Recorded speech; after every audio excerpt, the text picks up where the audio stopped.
کوئی زمین تک، کوئی گھٹنے سے لے کر زمین تک، کوئی کے پاؤں تک، کوئی کمر تک، کوئی اپنے کندھے تک، اور کوئی اپنے سر تک پسینے اپنے اعمال کے حساب سے ڈوبا ہوگا. تو انسان کو سوچنا چاہیے کہ اس وقت ہم اپنے اعمال کو کہاں سے لے کر آئیں گے. جب ہمیں نام اعمال دائیں ہاتھ میں یا بائیں ہاتھ میں پیش کیا جائے گا تو لوگ سوچیں گے کہ کاش ہم اپنے اعمال کو دنیا میں ہی اتنا زیادہ کر لیے ہوتے کہ ہمیں یہاں پر آج سب کے سامنے شرمندہ نہ ہونا پڑتا. جس دن باپ بیٹے کا نہیں ہوگا، بیٹی ماں کی نہیں ہوگی، اس وقت لوگوں کو افسوس ہوگا کہ کاش ہم دنیا میں ہی ایسے اعمال کر کے لے کر آئے ہوتے جو ہمارے آج کام آتا. اس وقت لوگ شرمندہ ہوں گے، یہ سوچیں گے.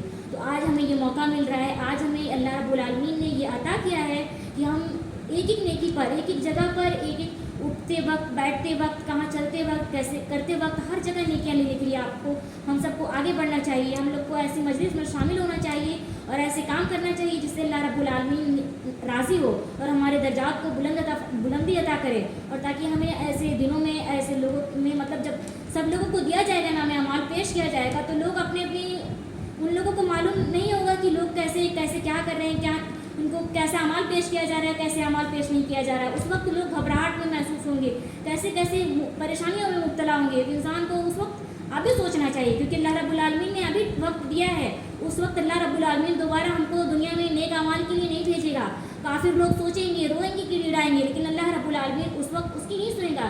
وہ رحمان ہے، وہ رحیم ہے. وہ کہتا ہے کہ ابھی ہم سے کہا گیا ہے کہ ایک انسان 100 انسان کو قتل کیا تھا، لیکن اللہ رب العالمین سے توبہ کیا تھا تو اللہ رب العالمین نے اس کو معاف کر دیا تھا. لیکن ابھی بھی ہمارے پاس توبہ کا دروازہ کھلا ہے. اور اللہ رب العالمین کہتا ہے کہ جب تک سورج دوسرے سمت سے نہیں نکلے گا تب تک ہم بندوں کے گناہوں کو معاف کرتے چلے جائیں گے. ابلیس نے کہا تھا کہ اے اللہ، ہم تمہارے بندوں کو اس وقت بہکائیں گے جب تک وہ جب اللہ رب العالمین نے ابلیس کو جنت سے نکال دیا تھا تو اللہ رب العالمین نے اس کو اسی گھمنڈ کی وجہ سے نکالا تھا کیونکہ اس نے آدم کو سجدہ نہیں کیا تھا. اسے اس بات کا غرور تھا کہ اللہ رب العالمین نے ہمیں آدم کو مٹی سے اور ہمیں نور سے پیدا کیا گیا، ہمیں آگ سے پیدا کیا گیا، اس لیے ہم ان کو کیوں سجدہ کریں. لوگ اپنے آپ کو اس دنیا میں کمتر سمجھتے ہیں، اپنے سے بڑے لوگوں کو، اپنے سے چھوٹے لوگوں کو کمتر سمجھتے ہیں کہ ہم بڑے ہیں تو ہم کیوں جھکے. وہ یہ نہیں سوچتے ہیں کہ آج اللہ رب العالمین نے ہمیں توفیق دی ہے، کل اس کو آج ہم کو توفیق دی ہے، کیا پتہ کل ہم سے وہ توفیق چھین لے. تو اس لیے ہمیں بھی تو چاہیے کہ ہم بھی، اگر کوئی انسان دوسرے کوئی غلط کام کر رہا ہے تو ہمیں یہ نہیں کہنا چاہیے کہ فلاں آدمی غلط کام کر رہا ہے، بلکہ اس کو اس کے لیے یہ دعا کرنی چاہیے کہ اللہ رب العالمین جیسے ہم کو ہدایت دی ہے ویسے اس کو بھی ہدایت دے. کیا پتہ ہم اس کو برا کہہ رہے ہیں، اللہ رب العالمین کو یہ بات بری لگ جائے، وہ ہمیں برا بنا دے.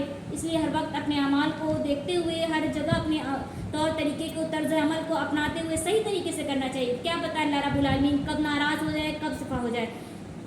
اس لیے جب نبی کریم صلی اللہ علیہ وسلم کی زوجہ ہیں، جب ان سے صحابہ کرام فرماتے ہیں کہ نبی کریم صلی اللہ علیہ وسلم اکثر کس چیز کے لیے کیا زیادہ تر دعا کرتے ہیں، تو ان کی جو صفیہ رضی اللہ عنہ ان کی بیوی ہیں وہ فرماتی ہیں کہ نبی کریم صلی اللہ علیہ وسلم بولتے تھے کہ اللہ رب العالمین کے 2 انگلیوں کے درمیان انسان کا دل ہوتا ہے، اللہ رب العالمین اسے جیسے چاہتا ہے ویسے پھیرتا ہے. تو نبی کریم صلی اللہ علیہ وسلم یہ دعا کرتے تھے کہ اے اللہ رب العالمین، ہم جب تک زندہ رہے اسلام پر ہمارا خاتمہ ہو تو ایمان بالخیر پر ہو، تاکہ اللہ رب العالمین یہ اچھائی اور برائی کے درمیان انسان کو اچھے طریقے سے رکھے، کبھی ان کا دل پھیرے نہ.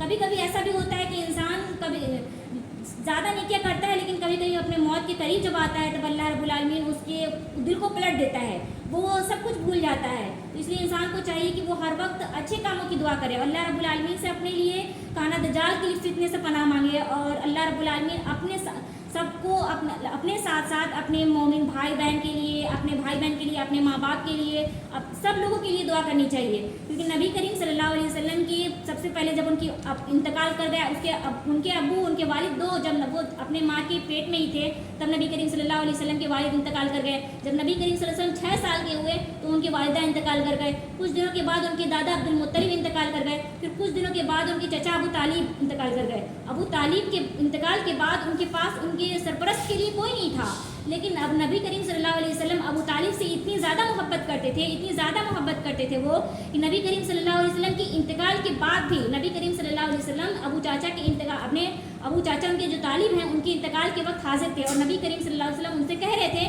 کہ چچا آپ کلمہ پڑھ دیجئے، میں اللہ رب العالمین کے نزدیک آپ کی سفارش کروں گا.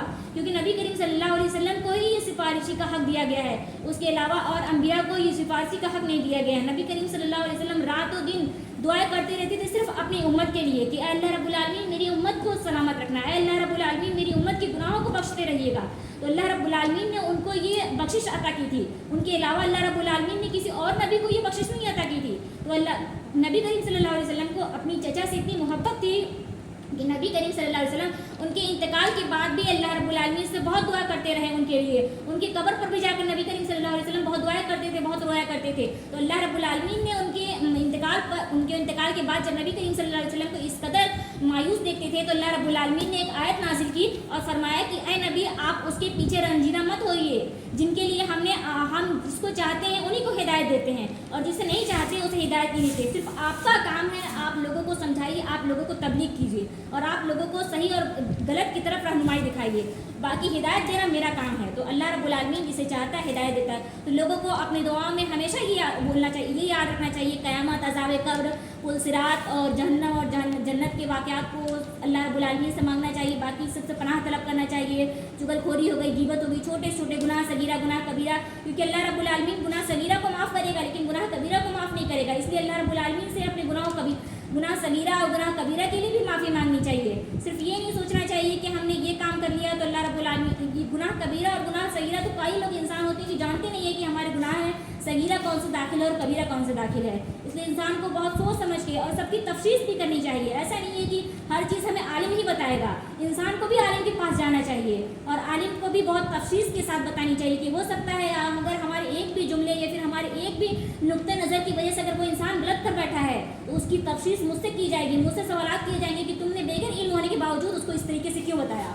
اس لیے علماء کو بھی بہت تفصیل کے ساتھ بہت پورے تفصیل کے ساتھ ہی بتانی چاہیے کہ ہاں یہ چیز صحیح ہے اور اس پہ کرنا چاہیے.